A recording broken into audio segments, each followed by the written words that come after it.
You're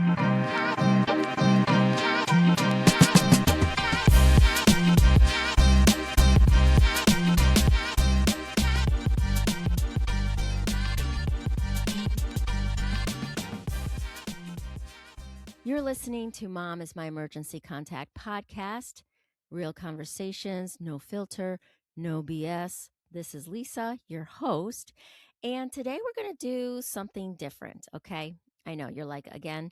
All right. So the last 2 weeks, we introduced our Too Crazy to Be True segment. So this is where you have a story that you're like, this is too crazy to be true. Nobody's going to believe this. And it's true. Okay. So we had Lori and Stephanie share their story about dating the same man. And it is quite a story. And they tell it so damn well. It's a two-parter, but it's worth it. So please check it out prior to this episode.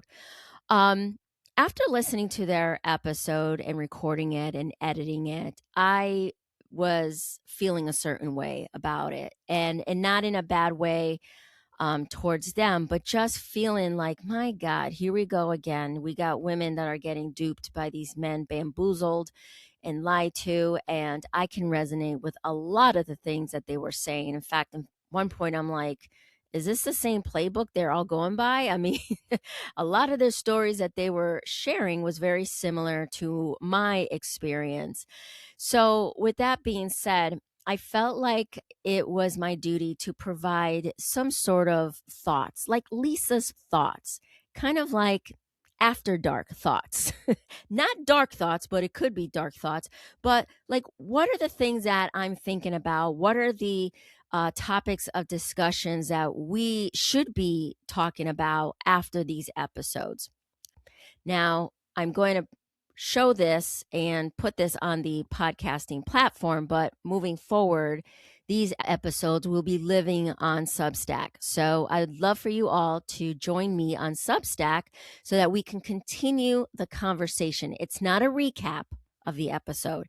It's to continue the conversation. It's to ask questions.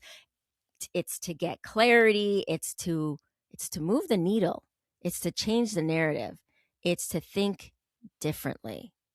So Substack, it is a free app. It's a free site for you all.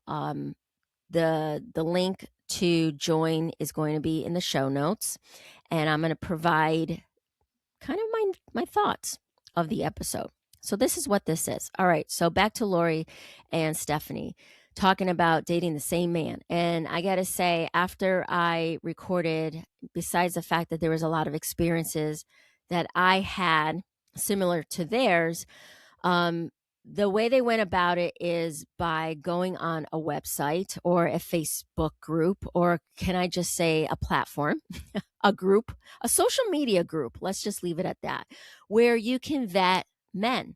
And if you are listening to this and you're like, what the hell are you talking about, Lisa? More than likely it's because you're married or you have no suspicion of your significant other potentially cheating on you or having 3 different wives. So there is a free group where women can vet other men and say, hey, I'm dating this guy. I was wondering what you think of him. Has anyone dated him? Is anyone dating him?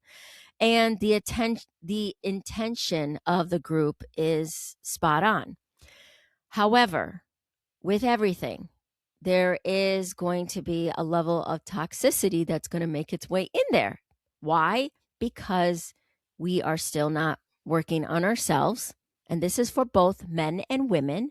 We're not working on ourselves. We have unresolved trauma. And what do? If we get rejected, we're going to make that other person pay. We're going to make them hurt. We're going to get and seek revenge. And that is what has been happening. So there's that. That's been happening in this group. And with that, of course, there's still some goodness to it. People are finding out that so-and-so is married and they have kids and, they have a girlfriend, or they are, abusers, or they have a criminal record, or there's actual, potential accusations of rape. I mean, these are real situations that are happening. So let's move forward to the now and me scrolling on social media and finding tons of women coming out of the woodwork and talking about how terrible this group is, how women are quote unquote lunatics, they're liars, it's becoming bullying, etc., etc. I'm not going to lie, that fucking pissed me off. And I had to sit with this.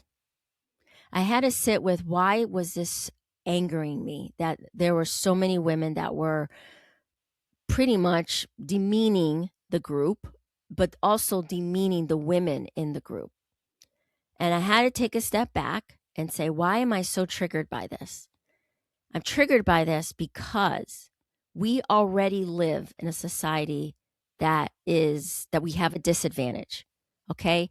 So we already have that. We already have people calling us liars. We already have women who have had really bad experiences, rape, sexual abuse, where we are told we're liars. We have to provide the proof so that you believe what we're saying is true. This is from years on end. This is not anything new. So here we are now again, calling women a certain name, demeaning them, and assuming that it is false information. We don't know if it's false information. We don't. We really don't. But if there are women that are commenting and saying, there's nothing wrong with this guy, he's a nice guy, etc., etc., he's a good brother, or he's a good employee, I can't say anything bad about him, then it's kind of like the consensus is like maybe you just had a bad situation, which I've seen those comments before. But what I don't like is so many women dogging other women. I get triggered by this. Okay, because it's already happening. We already live in a society that happens on a daily basis. You're just joining the masses of bringing women down. So if you say to me, but Lisa, it is happening, it is true. Okay, let's switch it up here. Let's call it for what it is. We still have women who have unresolved trauma. We still have women that do not love themselves. We still have women who are hurting, who are in pain. Let's call it for what it is. They're not lunatics. They're not crazy. They're hurting and they're in pain. So let's come up with a way to resolve that. Provide education and awareness. Maybe before you post, here's a tip. You get rejected and you're pissed and you're mad and you want that person to hurt. And by the way, men and women do this. Humans do this. Okay? So before you post, give yourself 30 minutes and sit with it and think about it. Your name is going to be attached to this. How does that feel? Is this being emotionally charged? Is this coming from a place of emotion or a place of, I want to protect other women so that it doesn't happen to them? Ask yourself those questions. So these are the things that I was hoping a lot of women who have huge platforms, who supposedly are coaches and therapists and whatnot, I was hoping that they would come in and say, hey, listen, we know it's happening. Let's educate you all so that you don't do it, so you stop it, so that we can have this group and vet other people. I get triggered when other women are just joining in the masses of bringing other women down instead of educating, instead of empowering through education and awareness. You or we bringing women down, it does nothing positive at all. Now, everyone in that group that is vetting somebody is now going to be called a liar, or they're going to be perceived as being liars. Now you took away that from someone like Lori and Stephanie, who, they had a real situation. This man was dating not only the two of them, but tons of other women. And who knows how many other women he's been dating at the same time, bamboozling women. I heard a lot of women saying how, a lot of these women come on and they just met the guy and they're like, hey, I just met him. Does anyone got anything on him? And there's people are saying, girl, it's too early. You got to just go with it. There's a reason why we're doing what we're doing, because historically women want to feel one thing and one thing only when they're dating, is to be safe, is to feel safe. And I don't know, for the younger generations, honey, we are in a time that it ain't fucking safe for women, and it ain't getting better. Okay? It's getting worse. And for women who have no fucking idea, have their eyes closed, telling other women, hey, you know what? YOLO, just, go with it. Go travel with that guy. Go travel with that guy out of the country on date 2. What? We're not doing enough. We're not doing enough to be safe. And we're definitely not supporting each other and providing a supportive community for that. Now we have to question every time a woman says, I'm not feeling, I'm feeling something's off. Then listen to your gut. Then listen to your gut. Do not tell another woman they're overthinking it. Again, you're just being part of the masses. You're overthinking it. You're dramatic. How many times are women thought we're over dramatic when we really have true concerns? That's why this is so triggering to me. Okay? So what's the resolution? I don't know if I have a resolution, but maybe there needs to be more awareness. Maybe there needs to be more rules. Maybe there needs to be more education that, hey, if you got rejected and that's all he did was reject you, then that's not a red flag. If he didn't choose you, not a red flag. If you decided to spend the night with him on the first date and he decided not to be with you, not a fucking red flag. Again, I don't want to come on here and blame and put shame on other women, but I'm hoping that we get smarter and learn how to keep ourselves safe. But going back to my original trigger, it just is upsetting to see so many women mock other women, bring down other women, when I just think you're doing what we have to deal with every day.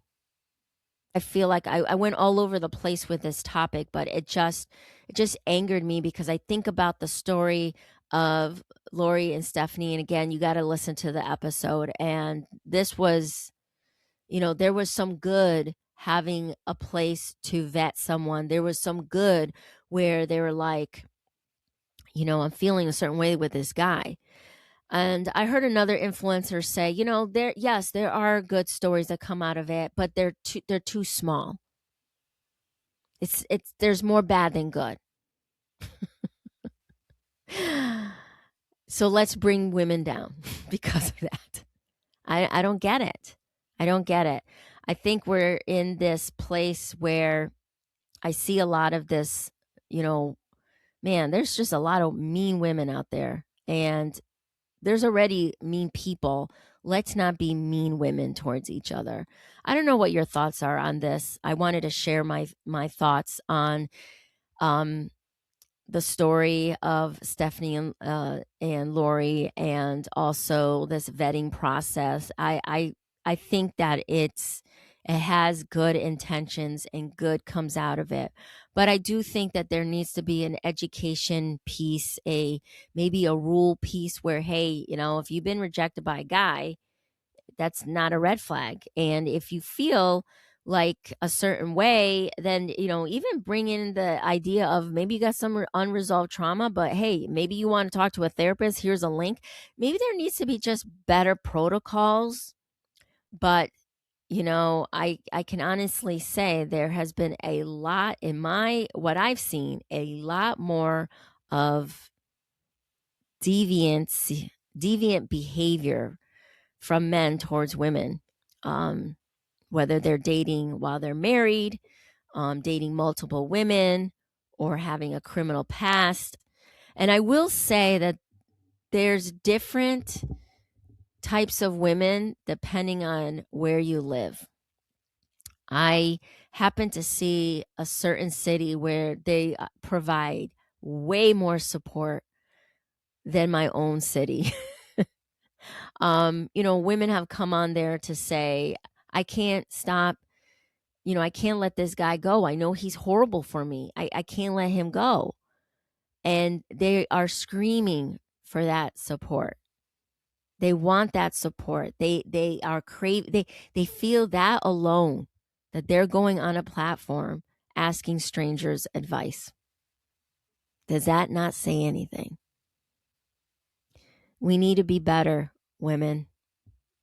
We need to look for ways to empower each other and educate and make them aware that there's a possibility that this is more about their shit that they haven't dealt with in a long time than anything else.